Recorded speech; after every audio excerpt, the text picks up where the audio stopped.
Coming up on Tech News today, SpaceX finally nails a landing. Rumors that Ford and Google are teaming up to announce a self-driving car at CES. And do you need a drone that can tweet? This is Twit. Bandwidth for Tech News Today is provided by CacheFly at CacheFly.com.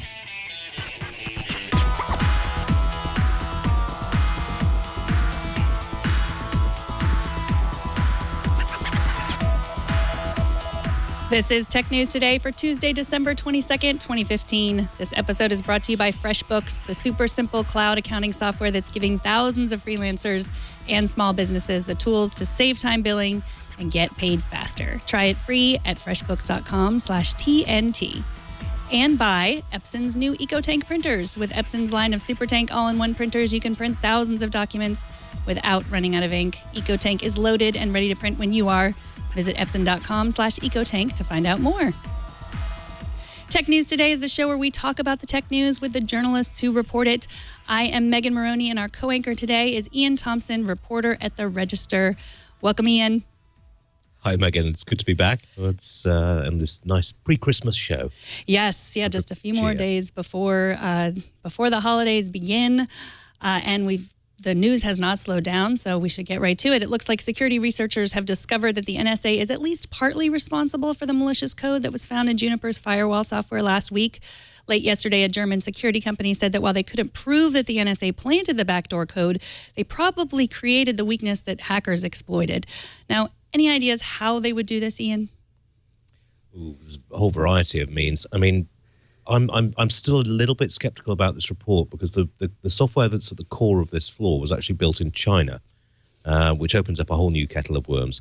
Now, the NSA has been fingered for a lot of things, and in particular, there was a slide released in a leak to Der Spiegel, which said that this particular brand of Juniper firewalls was rooted way back in 2008. It's possible, certainly. It would require the support of Juniper, which would be death for their sales if they actually did take part in it.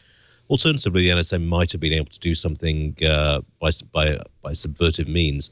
But I think the jury is still out on this. What we do need is a lot more technical information from Juniper as to how this software came to be developed. So for those who have not been following this story, what is Juniper exactly? Their firewall software. Do we use them every day? Do large businesses use them? Yeah, I mean, Juniper Networks is one of the most established sort of networking equipment vendors out there. They're used an awful lot by the US government. They're used by very large corporates. In this case, the firewall system they were using is very, very popular with both government and private industry. And Juniper is certainly one of the larger companies out there, and not as large as Cisco, but getting there, certainly. And I noticed also that Cisco today has announced that they're doing an in-depth review of all their code to make sure there are no backdoors in there as well. It's when you see big names like this getting into these sort of backdoor territories, then you do start to wonder what exactly is safe. And it's really just going to come down to everyone doing an independent audit on the code and seeing what nasty surprises are hidden in there. Well, I have to admit I'm a little bit out of my league when we talk about this stuff, but at the very least, is this a good example of why any government backdoor access is probably not a good idea? It's a classic example of why backdoors are a bad idea. It basically proves the central reasoning against it, which is if you put a backdoor in there, there's no guarantee that someone else won't find it.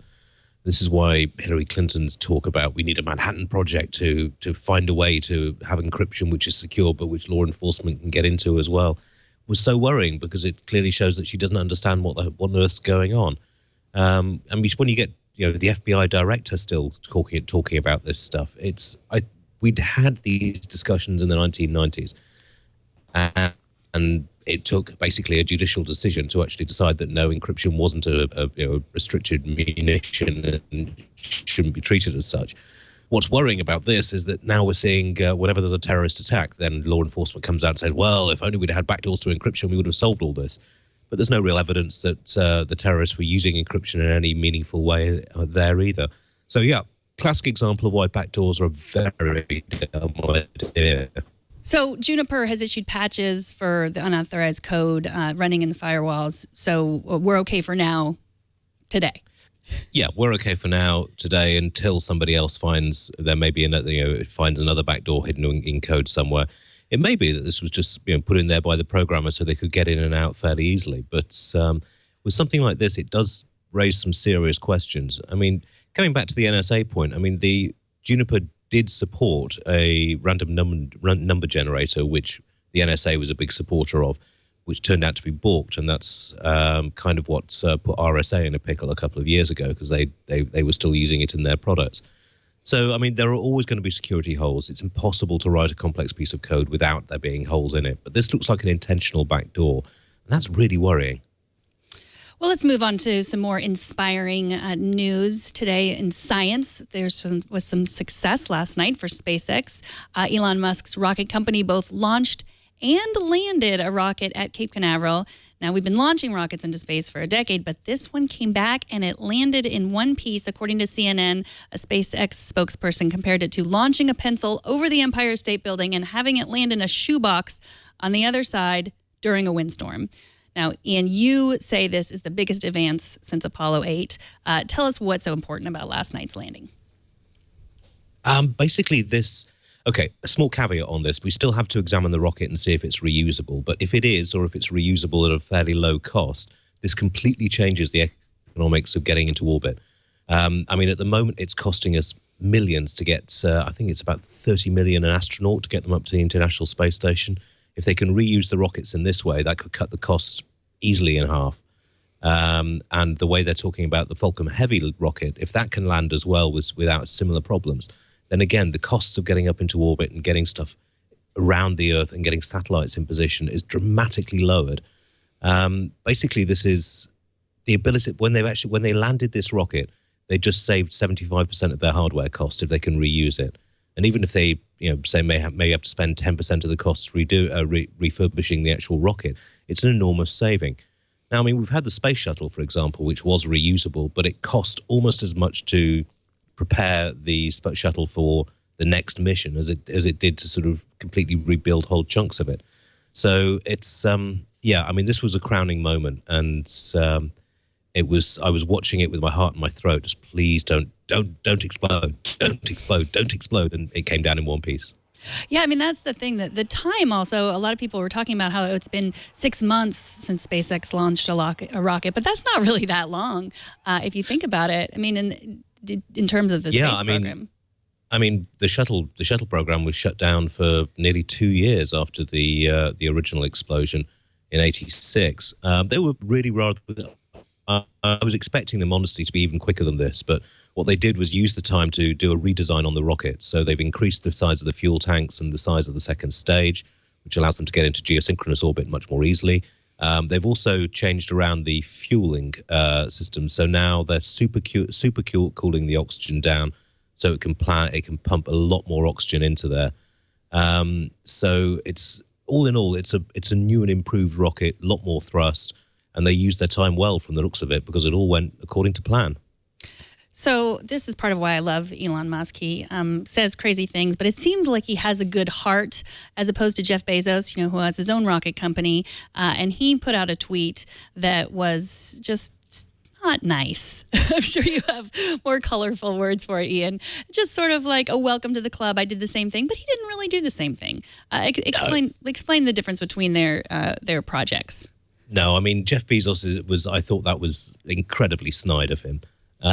Basically, they're two entirely different things. Yes, okay, they're both rockets, but what SpaceX has is a commercial orbital delivery system. What Jeff Bezos has is a roller coaster for rich idiots who want to go into space for a few minutes. And yes, he managed to land a very small rocket with virtually no payload on it from I think it was about 50 miles up. Well, whoopee-doo. SpaceX managed to get a much bigger rocket, which was traveling at Mach 7, turn it round, slow it back down, take it back down to the landing spot and land it in one piece.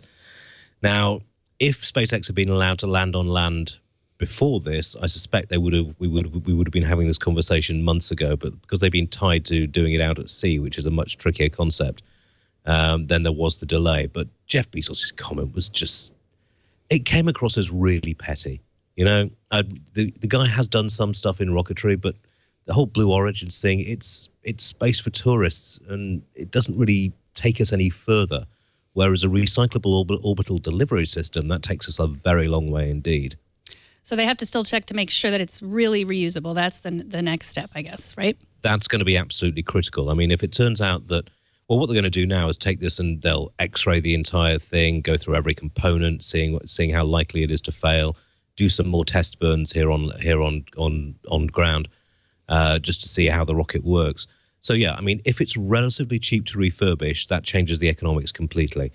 If, on the other hand, they've got to rebuild large chunks of it, then it's going to be back to the drawing board and let's try and build a rocket which is strong enough to handle several times, being reused several times. All right, let's move on. In the self-driving rumor mill department, sources tell Yahoo that Google and Ford are teaming up to create an automated ride-sharing business. What's more is the autonomous car technology itself might be closer than we thought. Yahoo says Ford will make the announcement at CES in just a few weeks.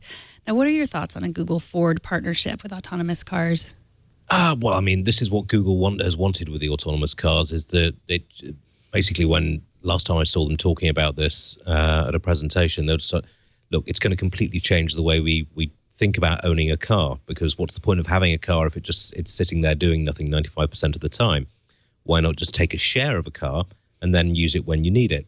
It's a really cute idea, but there are several steps to get over along the way. So this latest deal with Ford, it makes a certain amount of sense, because Google isn't in the large-scale car building business. But at the same time, there are, as I say, a number of hurdles to get across, chiefly amongst which is liability, because we still haven't had a robot car crash yet. But when it does, you can bet the lawyers are going to swoop in. Well, yeah, the companies are taking different takes on it. I think what Ford said, what these rumors say, is that Ford is going to separate from their autonomous vehicle partnership with Google, will be separate from Ford as a corporation, and that's how they'll get out of the entire company being liable. Other companies have said they will be liable. I think the rest of them, companies have said that they will be. But it really is interesting. I heard a comparison that was the most apt. It's like having a dog. Like if you have a dog, it's your dog, and even if you're not driving the dog, but if your dog destroys something or hurts someone, you're still responsible for it. Like I think that makes the most sense to me. But yeah, that is going to be the hurdle, I think, to get over. Well, yeah, yes. I mean, also you've got to get on a practical point of view. The thing is, we all tend to want. A lot of people want cars at specific points in time. So, for example, between 7 and 9 in the morning to get into work, after 5 p.m. to get out of work. So they're still going to have to deal with rush hour in that way. I mean, it's a good idea. I do worry about what it's going to do to the taxi service, to sort of taxi and driving jobs. But never let it be said that technology was stood in the way by Luddites. But yeah, I mean, I think if Ford and Google can pull this off, then great. But another big factor that Ford is going to be very worried about is the cost, because at the moment, actually fitting out all the the LiDAR and the radar and the cameras and the rest of it onto the car jumps the unit cost up really quite massively as well. So Ford are going to have to work on that. But as you say, it's a rumor at the moment. We'll see what comes out of the CES announcement. Right. Yeah, they're all rumors. Some of the evidence they're pointing to is that John Krafchick, who's the head of Google's self-driving car project, he worked for Ford. Of course, Ford has been partnering on navigation with Google for a while. So, yeah, we will see. They're just rumors, and Google and Ford have not responded to queries yet. And now let's move on to another story that you wrote about. Talko, that's the Ray Aussie company. That's Talko, not the taco food, but talking like Taco like talking. Microsoft just bought them. They're planning to use the technology in Skype. Ray Aussie, he was a former bigwig at Microsoft. He also created Lotus Notes. What do you think is most important about this story? Well, it's kind of sweet because it's the second company of Ray Aussie's that Microsoft has bought out. He's not going back to Microsoft from the looks of it. He left with rather unpleasant circumstances 5 years ago to set up Talko. I mean, Aussie was originally hired who was going to sort out how Microsoft dealt with the cloud, and after 5 years of backbiting and backstabbing and nothing getting done, he just said, "That's it, I'm out." So, I mean, Talko itself, the technology is quite interesting because it allows you to have conversations, annotate them, share them with other people, and Skype could certainly use an awful lot of the technology in that. But yeah, I think Aussie is definitely staying away from Redmond's front door at the moment. Well, this episode is brought to you by FreshBooks. Now, I used to be a freelancer. It is fun. It is flexible. You don't have to, if you work at home, you don't have to get other people's colds, which is great. But keeping track of expenses, creating, formatting, and sending invoices, and tracking down customers who don't pay you on time, that is not so good. FreshBooks is the super simple cloud accounting software that can help provide the tools to save time billing and get paid faster. Getting started on FreshBooks couldn't be easier, even if you're not a numbers person. You'll be creating and sending invoices in minutes. Get paid up front. Now you can request a deposit in FreshBooks. No more covering costs out of pocket or waiting until the end of a project to get paid. Plus, FreshBooks just announced their new card reader. Now you can easily accept credit cards wherever businesses take you, quickly and securely, right from your iPhone in less than a minute. FreshBooks card reader is EMV chip card enabled, the new standard in the US, and it works right out of the box. Just open your invoice from the FreshBooks app, plug in the reader, and dip the chip or swipe the stripe. Getting started is simple, and it's totally free for 30 days. Go to freshbooks.com/TNT, and don't forget to enter Tech News Today in the How Did You Hear About Us section. Start your 30-day free trial today, and we thank FreshBooks for their support of this episode of Tech News Today. Now, Microsoft has been forced to disable Hey Cortana on Android after only 2 weeks of enabling the feature. Microsoft's digital assistant was messing up the microphone in several Android handsets. You can still use some of Cortana's features. You just can't summon her with the microphone. Now, are you an Android user, Iain? I am an Android user, yes, and I'm not a Cortana user. This was a bloody stupid idea at the best of times. I mean, I understand Microsoft wants to get Cortana out there, but putting it into Android, I mean, it was a slightly brain-dead version they put into Android because it can't do all the things that you can do with, say, Windows 10. But, yeah, the idea of yet another digital assistant just didn't really wow me, and this latest kerfuffle is just, you know, a good example of why it's better to hold off before installing these things. Right. I mean, I think the OK Google works great. I never hear anyone complaining about it. I've used it on my iPhone. It works better than Siri, I think. I think that Microsoft was pushing it as well. It's really more of an assistant. She'll remember what you need to do and go into your calendar more rather than just searching. But yeah, if it's not easy to use and it messes, you can't actually use your phone as a phone, then not so good. Yeah, I mean, the Cortana thing, I saw it at the Windows 10 launch, and it was just like, it's another female-themed personal assistant. I don't understand why all these things, why both Apple and Microsoft have gone with a female assistant. I would prefer a male butler myself, but, you know, I mean, the whole, Microsoft is desperate to get it out there, and something like this just, it does them more harm than good. They should really have thought this one out more. You forgot Jeff Bezos' Amazon also has a female assistant in the Echo. Oh, yes, of course. Mm-hmm. Yes. Yeah, yes. I changed my Siri's voice to male because I'm with you. I would prefer Butler. Oh, right. I didn't know you could do that with Siri. In fact, I'm not an iPhone user, but yeah, there is I don't know, there's a sociology paper or three on this, you know, as to why women were picked initially as the people to deal with, whether it was people were thinking along the lines of, are they going to fall in love with their digital assistant? It's woman's work, you know, all that kind of rubbish. Yeah, all those things, I'm sure. Many sociology papers being written about that right now as we speak, I'm sure. Well, let's move on. It is time to register your drone. The FAA database went live this morning, and now every person with an aircraft weighing between 0.55 pounds, that's 250 grams, and 55 pounds, or 25 kilograms, is required to list the device with the Federal Aviation Administration. Registration is free for the next 30 days, after which it will cost you a whopping $5. The registration will be valid for 3 years. Now, if you already own the drone, you have until February to register it. But if you buy your drone after today, you have to register it before your first flight, or you'll be subject to fines and criminal charges. Iain, do you have any drones you need to register today? I have a drone, but it's so small that it doesn't need to be registered, thank goodness. And there is also a loophole in this. If you actually buy a drone kit and assemble it yourself, I don't think you need to register it, but we're still checking up on that one. Oh, interesting. But this was this is just a ridiculous idea. I mean, if you look at the criteria that the FAA has used, this is, you know, back of a cigarette packet calculations. The way they've come up with the weight restriction is if the drone suffered a catastrophic failure and just fell out the sky from 350 feet, would it kill someone it landed on? That's how they've judged how to do this. And I think an awful lot of people are going to get really quite peeved at the idea of spending all this money on a drone and then having to pay the government $5 for the mere privilege of being able to fly it. I don't see what the gain is from here. Yeah, I'm not really sure I understand either. And I know I've spoken to some people who may or may not work here and who I may or may not work for, who said they may or may not practice civil disobedience in this one and see what happens. So see if someone comes and tracks them down. Well, this is it. I mean, I think realistically, the only time somebody's going to get caught is if somebody makes a complaint about a drone, the police go and have a chat with the operator and then happen to notice it doesn't have a sticker on it. I don't see how the FAA can enforce this. I think it's, quite frankly, a capricious rule. I'd much rather they got into more sensible stuff like keeping them away from airports and other places where proper aircraft are flying. Because sooner or later, a drone is going to hit an aircraft and somebody's going to get killed. Right. I mean, yeah, we should say that there are lots of irresponsible drone pilots, just as there are responsible ones. Yeah, don't fly it over your neighbor's yard with the camera on. Stay away from planes and small children and all those things. Be responsible. Exactly. And sort of people should be encouraged to behave responsibly, not forced to do so.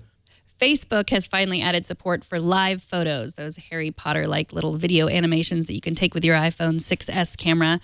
As with many Facebook updates, not everyone will get it right away, but update your Facebook app and see if you're one of the lucky few. If you upload a live photo to Facebook, a live box appears in the bottom right. You tap it to upload the animation, and don't tap it if you just want to upload the still. And of course, only people with iPhones running iOS 9 or higher will be able to see the live photos. Google has added Spotlight stories to YouTube. When those 360-degree stories were first launched, you needed to download a separate app, but no more. The first animated video available in the YouTube app is called Special Delivery. It's a Wallace and Gromit holiday tale. The technology behind Spotlight stories comes from Motorola's Mobility's advanced technology and products. That's the ATAP division that Google acquired in 2011 and continues to fund. Have you checked out any of these Spotlight stories, Iain? I had a brief look at them, to be honest. I mean, it's cute, it's fun. I can't see it drawing in a major amount of people, but it's certainly, I think it's the kind of thing you'll play with, use 2 or 3 times, and then dump. But I'm sure there are going to be people that really get into this in a big way for content creation, and that was really the whole point: is to get people sort of creating stuff which just draws more eyes to the side. Yeah, it is interesting. I mean, you get the idea is you can look all around, when you're you can look all around on the video and you don't need VR goggles or anything. So, yeah. I mean, that's handy. And certainly the Advanced Technology Product Group have pulled out some real zingers in the past. We're still waiting for the detachable parts smartphone, but I gather that is at some point coming down the line. It's interesting that this was one of the few parts of Motorola that Google actually kept and carries on to fund, because they do come up with these marvelous ideas. Yeah, I mean, I was looking at, I think, last year's prediction show or last year's best of, and it was the smartphone that you could take apart. That was going to be the big thing of 2015, and that just shows you how prediction shows are often hilariously wrong. I mean, seriously, when I first saw the Project Arrow smartphone, I was just like, yes, this is what we need. Take my money now. But the rollout has been delayed, and they were going to roll that out in a few limited markets, and then that fell through. I suspect there are engineering problems to it, because if you get detachable sections, then connectors are always going to fail. And I think the rumor I'm hearing is that they're having real problems with the actual connectors on the individual segments for the phone, and they're having also problems getting hardware vendors to actually build for it. So maybe in 2016, I desperately want one, certainly. I want Google Smart Pants, where you can just touch your pocket and call someone, or just the smart material. That was like the biggest wow thing at Google I/O that I thought that would be amazing, and we will not see that for a very long time. But then what happens when someone hacks your pants, Megan? Then you've just written the perfect headline for me. I think. So that's what happens. That would be good. I just imagine somebody doing someone doing an outside broadcast, and suddenly their pants fall down when someone hacks them. These things will come. Exactly. This episode is brought to you by Epson. Epson's revolutionary EcoTank line of printers for home and office introduce a new age in printing. The new EcoTank ET4550 wireless all-in-one printer uses a refillable ink tank instead of ink cartridges.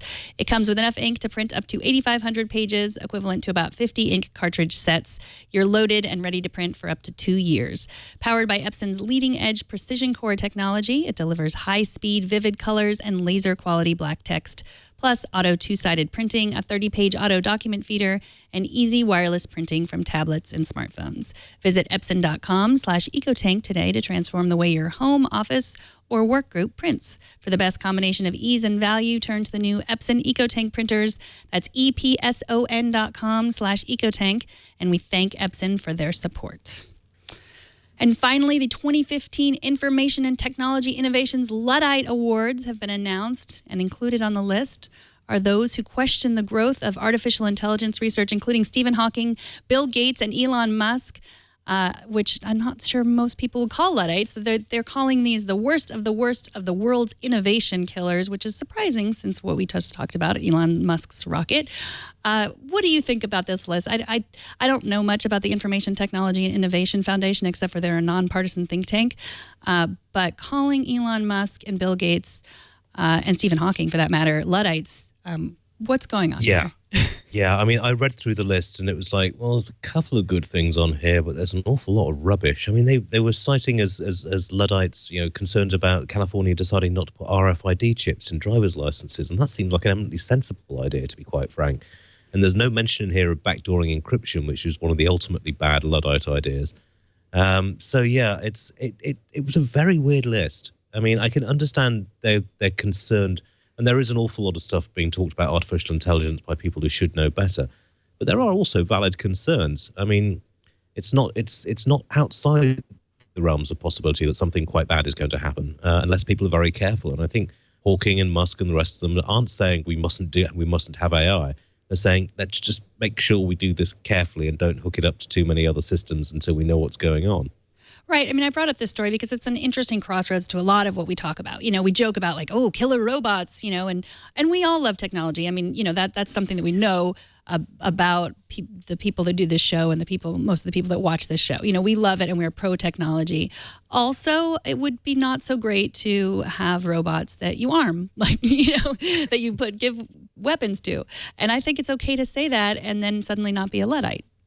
Yeah, no, exactly. And we already have armed robots. I mean, they're on the Korean border. The Israelis are making them as well. You could argue, in fact, that the US drone fleet is, in fact, a fleet of killer robots, if you wanted to argue the point. There's nothing wrong with critiquing technology, but I think Luddite is such a tremendously loaded term. Looking at this list, it was very bizarre. They've obviously got some bees in their bonnets about certain things, but I think you can be pro-technology, but also pro-caution. Yeah, and what about the states limiting the automatic license plate readers? Where do you fall on that? Well, I mean, from a civil liberties perspective, automatic license plate readers are, fairly dodgy. On the other hand, it's, there is a valid use for them in certain cases. Here in the Bay Area, we have Tiburon, where you've just got that road going in and out, and they've got license plate readers on there because they're very worried about crime. I'm worried about the civil liberties aspects of it. It depends on who gets access to the actual reader information. And if it's just any Tom, Dick or Harry in the police force who's easily bribable, then I've got concerns. But if they've actually got proper safeguards in there, it's certainly something which should be considered. Yeah, I mean, I understand lists like this are just, they're trying to get attention.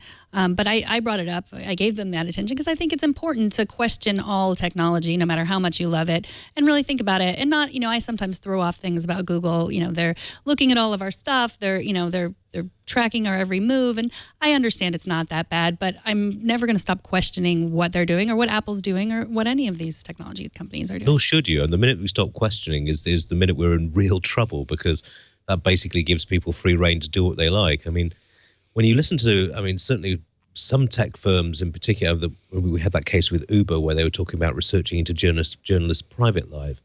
And I feel very dodgy about certain companies having access to my data. But at the end of the day, proceed, but with caution. You know, it's technology has brought some marvelous things into the world and has made life an awful lot better for an awful lot of people. But at the same time, you've just got to be adult about it and say, look, this is good. This could be good if we limit it slightly, and this needs to be slapped down. You know, there are always going to be technological innovations which don't work particularly well. So, yeah, a certain amount of caution, but at the same time, just because you're, you know, in favor of taking a cautious approach doesn't mean that you're anti-technology or a Luddite. I mean, we're not smashing things up, are we? Not yet. Right. Okay. How is your FBI file, by the way? Wait, I didn't hear what you said. Sorry. Sorry, how is your FBI file, by the way? Oh, yes. I'm sorry. The FBI must have, scrambled the signal when you said that. So speaking of proceeding with caution, an unnamed man in Russia might have proceeded in caution when he started playing the game Fallout 4. He is now suing Bethesda Games over his emotional and financial fallout over Fallout 4.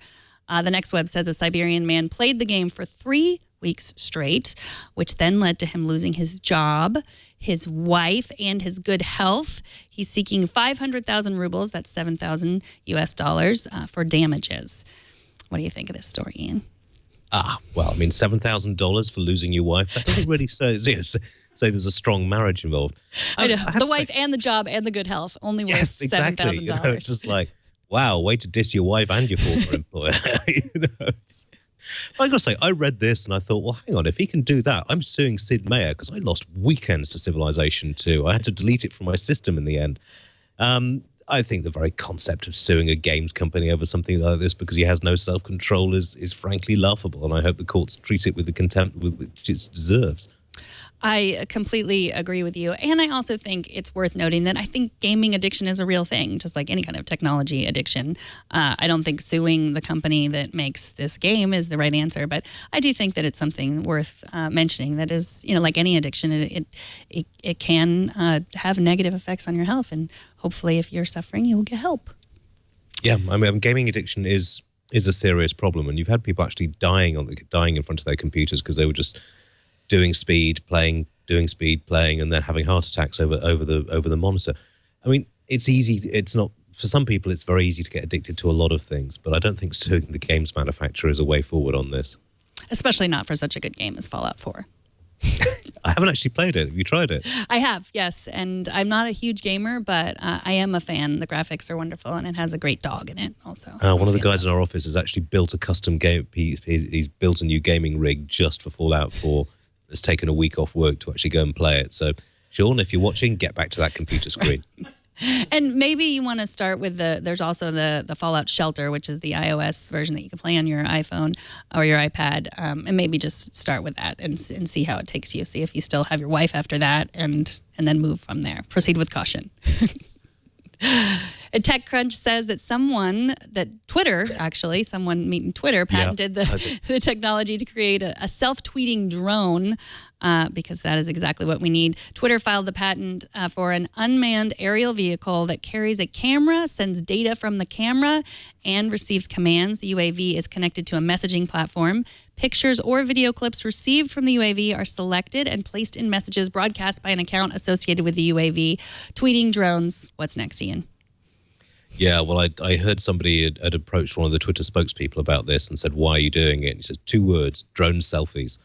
And I think that's basically what it is. I mean, bear in mind, this is a patent application filing. So, I mean, it's just the company building IP, and it's a cute idea. But quite honestly, it's if you're actually going to have drones controlled by tweets, then I suspect we're going to see an awful lot of drone crashes in our future. Well, we got some feedback from you. Chad from Portage, Wisconsin writes, I have noticed you mentioned tinfoil hat stories several times. Just a recommendation. Security Now, that's the Twitch show, covered tinfoil hat research recently. It may be good to look that up. If memory serves, Steve Gibson found that not only were they ineffective, but may reduce our privacy. I looked into this, and Chad is right. Even with your tinfoil hat, some signals are greatly amplified. Who knew?